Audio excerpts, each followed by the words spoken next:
Well, this is the time for the Rose Festival in Portland, and I am at Portland Nursery, who is doing such a great thing for that. And Sarah, what's going on with Portland Nursery and the festival? Yeah, so we have the exclusive Rose Festival Parade Rose right here, and $2 of every purchased rose goes towards the Rose Festival Foundation. What's the name of the rose this year? It's called Sun Showers, Okay. and it's a really pretty apricot with a nice little pink finish. And Nice. I'm not sure if this is new, but it says that the sun doesn't fade the color, so it's That that is nice nice. strong color the whole time.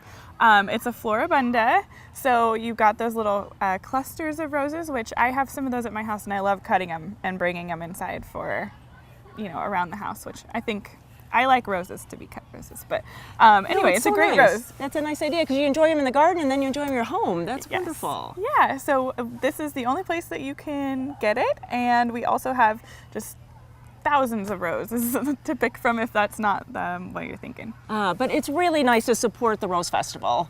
And then you have other ones, so maybe put a couple in, just don't put one rose in. Yeah, and when you're planting roses, you want to plant it similar to a tree. You want to make sure you dig a big hole, make sure the soil's nice and amended with some compost, or we have a special rose mix that we carry, and a transplant fertilizer, and then making sure you water it in really good and get it nice and moist. And yeah, roses do great in this part of the country. So. They do. And then down the summer, should we add another fertilizer application into the summer then? Definitely doing something with a bloom fertilizer would help get those roses going, and a repeat bloom if they're a repeat bloomer. Perfect. So, And I think this that's one is great. too. Yeah, roses are heavy feeders, so definitely fertilizing is a good Excellent. choice.